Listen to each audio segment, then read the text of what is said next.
Hey, good afternoon, everyone. This is Robbie Glory with Engage Talent, and we will started here shortly. Welcome to today's webinar, America's Tightest Job Market for Tech Workers. Today, you're going to have myself, Robbie Glory, and our special guest star, Christy Whitehead, who I'll introduce here shortly on the webinar. We're excited to present you some of our findings, and hopefully, you'll get some value out of the webinar. We are recording this, so for those of you that are listening and want to maybe share it, the links will go out to the recording right after the webinar.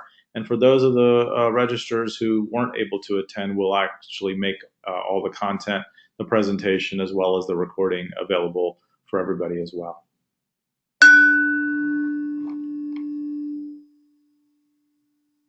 That was my computer making noises. Let me turn that off.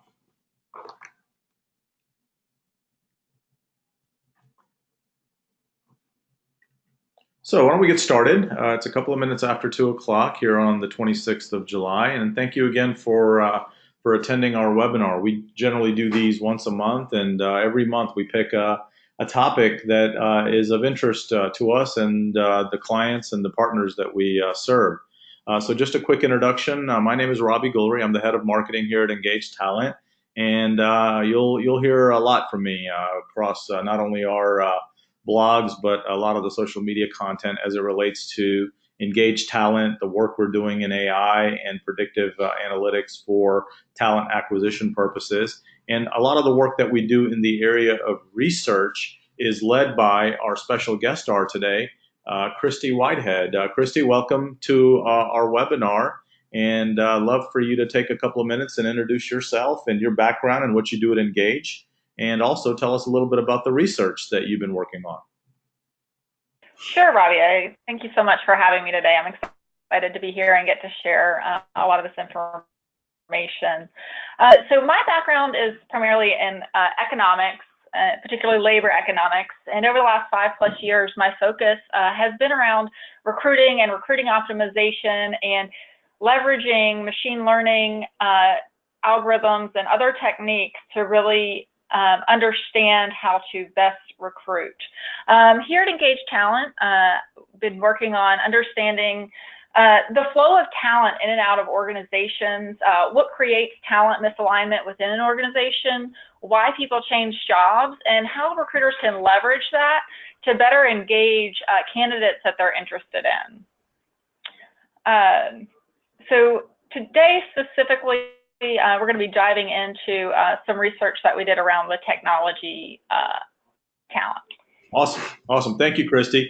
Yeah, before we get into the results, we'll talk a little bit about our methodology and how we were able to come up with those results. And I think you guys, especially in the markets that we're going to be talking about, will be quite interested in some of these results around tech workers. So just quickly, before I get officially started, just a couple of introductory slides. So as Christy mentioned, we do a lot of work in talent acquisition, executive search, as well as sort of RPOs. And we help organizations of all types and sizes basically help identify them or identify the talent that they should be targeting and engaging with based on a lot of data and what I like to call the muscle and the math. And what we always like to say is if you can narrow down your focus around individuals that are most likely to change or even have a conversation around a job change, why not focus your energies and your attention on those individuals instead of sort of the traditional method? So a number of our organizations leverage us and utilize our platform to help identify passive candidates, and obviously beyond identification, targeting, and then closing in on hiring those individuals for their particular opportunities. We do these, as I mentioned earlier, on an ongoing basis, these webinars, and we publish various articles and papers as well. So just for those of you who maybe missed some of our last webinars, these are some titles. And if you go to our website on our events page, you will find links to the downloads and all the things that you need to kind of revisit these. But we've done a few. In fact, the last one we did was around AI-powered recruiting. We still get a lot of interest and a lot of downloads from that paper and from that webinar that we do. We also did something around underemployment for veterans. A lot of folks found that to be interesting.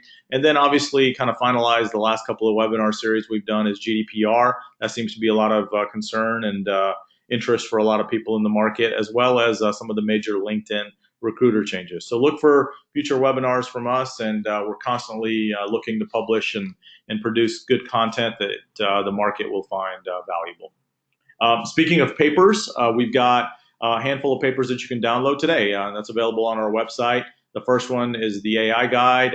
The second one is a jobs tenure report that Christy, frankly, and her team worked on in terms of looking at relationships between job tenure and skill sets and availability. And then finally, the paper from this month that we've written is the Tightest job market, which is much more detailed. If you really want to get granular and understand the methodology and some of the economics 101 and frankly 202 around talent acquisition and talent sort of alignment, you'll find that paper to be interesting. Please download it. It's free, completely available to consume. Here's just a quick screenshot of that paper. So today's agenda is pretty simple. We're going to try to keep this pretty short, informal, and very sort of conversational. I want to let Christy really talk through some of her methodology and how we were able to get to some of the results that you're going to see here today. So we're going to talk a little bit about obviously the tightest job markets for tech workers. How do we get those results? What I call the data journey. And towards the end, you do have on your GoToWebinar an opportunity to ask questions. So feel free to enter in any of those questions, and we'll do our best to answer them. And again, we're always reachable. Christy, myself, any questions that you may have afterwards when you're thinking about this stuff later, you can reach out to us on LinkedIn or on direct email, and we can address any of those questions for you. So before I get into the nitty gritty, I just wanted to throw out some of the stats that are quite interesting. Suffice it to say, and I'm not going to read all of these in verbatim, but $1.6 trillion of direct economic output around technology workers. That's pretty awesome. 9.2%, give or take, of the U.S. GDP is directly related to tech and the tech industry. And you can see some of the other numbers here. So just in the last year alone, 194,000 jobs were added in the area of tech. And if you kind of break down what that looks like in terms of the type of tech workers, you had 1.4 million individuals sort of that are defined as software developers and sort of web developers. So kind of hardcore tech. But obviously, me being in marketing and folks being in enterprise sales, there's a lot of direct and indirect sort of related positions as well that represent these numbers. And by the way, I got this from the Bureau of Labor Statistics, as well as a Gallup study that was done around tech workers over the last year and a half. So let's get to it. So traditionally, California and New York have had the tightest job markets. And that sort of goes without saying. The populations of the state, the type of businesses and the organizations that are there. You're going to have to excuse me for 1 second. My PowerPoint just crashed, and I'm going to have to restart this thing. There's always some tech flaw. Huh? There we go.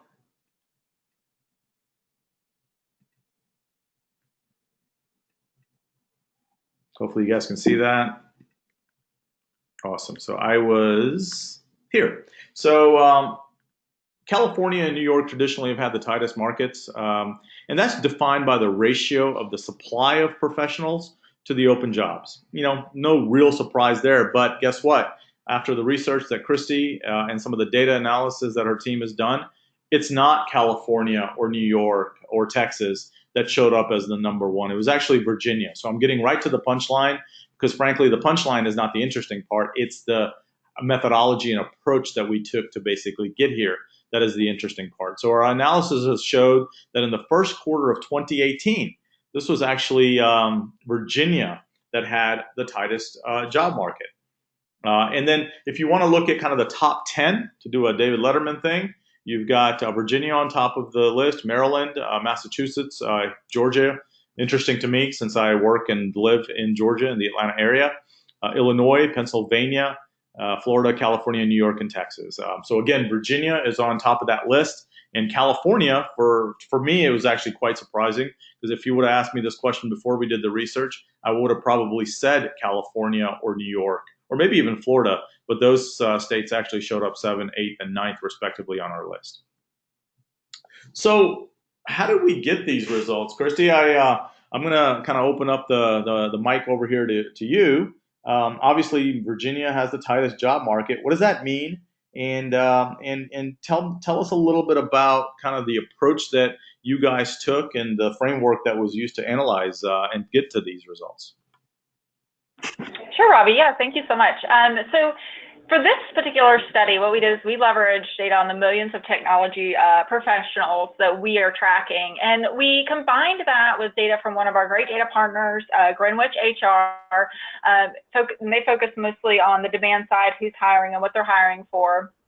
And we were able to kind of identify those gaps, those biggest gaps where we know there's a lot of people working, but maybe not as many jobs, and vice versa, and kind of identify those areas where it was tightest. We were also able to evaluate things like the impact of the ratio of supply to demand on things like pay, tenure, time to hire, to understand how those things are also impacted.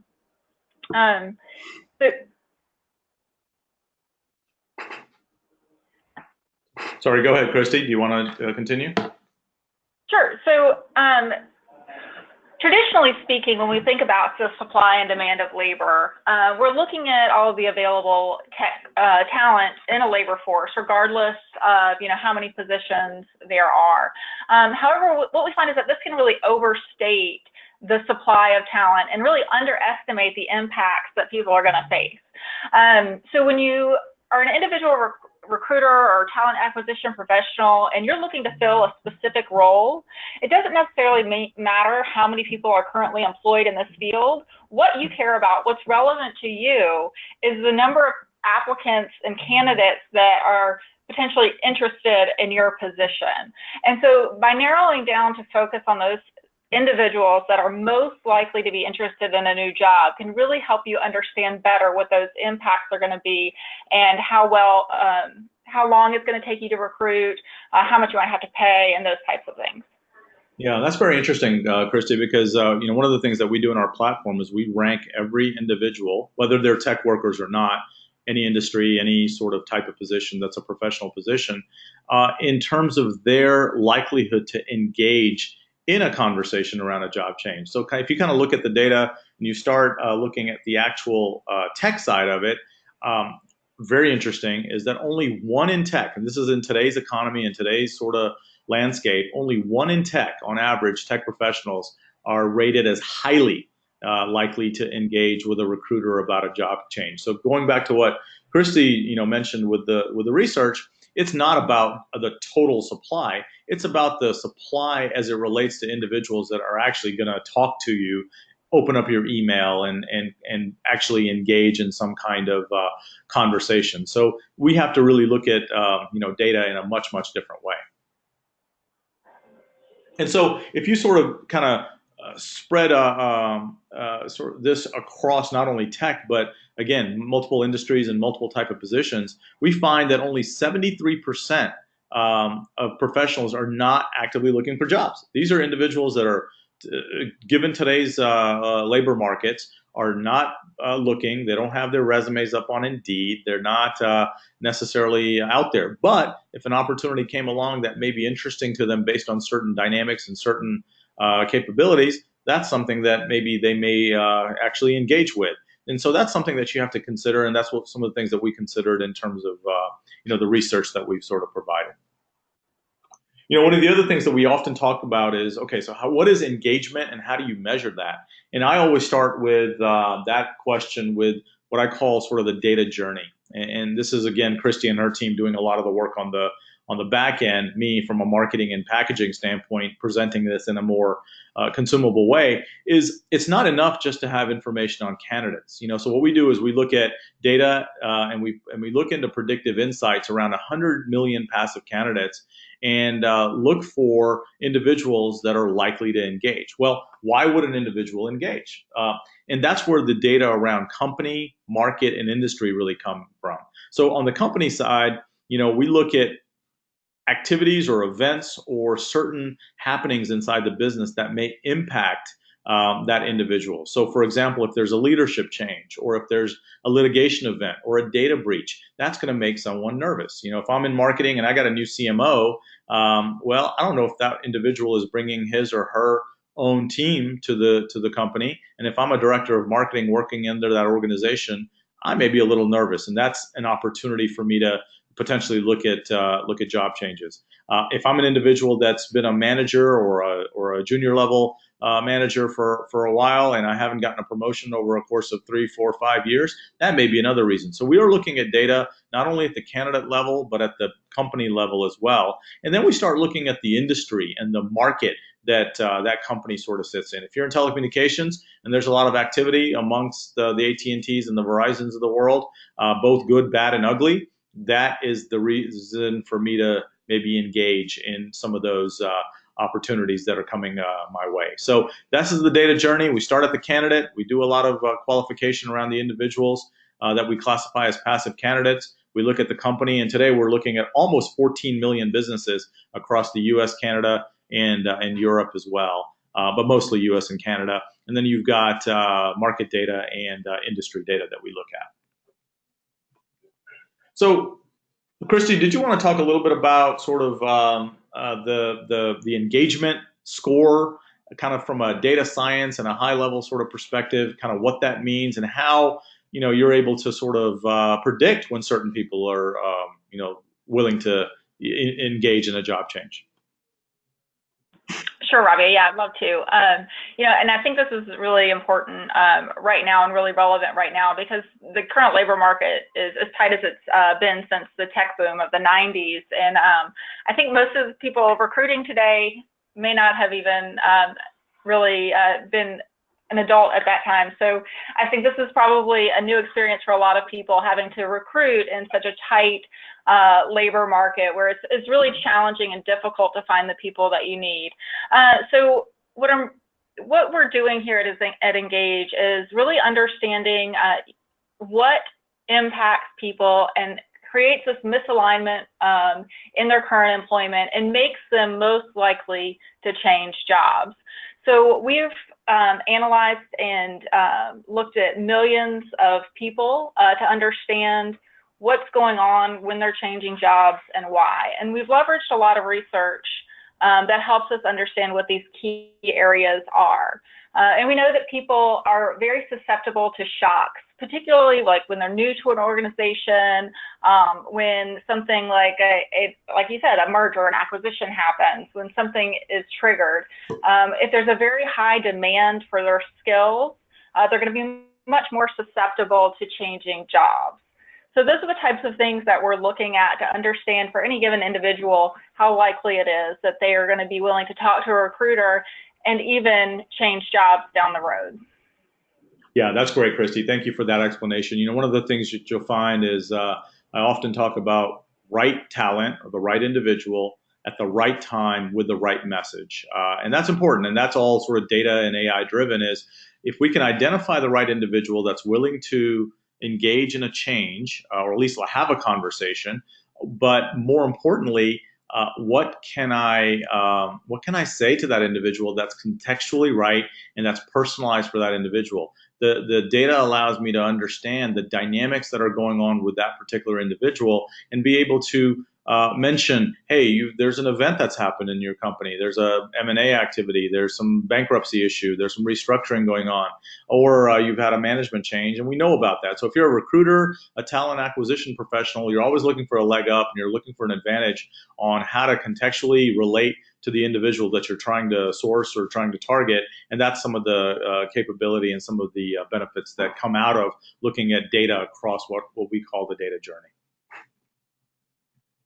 And here's some of another illustration, another way to represent this. And so we looked at a lot of individuals over a course of a long period of time, and we understand that there's five major sort of reasons why people go through voluntary job change. One are business shocks, anything good, bad, and ugly, strong leadership or the lack of leadership, company stability, growth opportunity. Growth opportunity means, hey, I've gotten the same role or held the same role for a short amount of time or a long amount of time, and that's a reason for me to basically look for other opportunities elsewhere. And then work environment, culture, value fit, those kind of things that are important. And so we look at those reasons why people basically go through and work. And so a lot of the data proves that it's not just the going back to the supply of tech workers versus demand. It's not just the overall supply.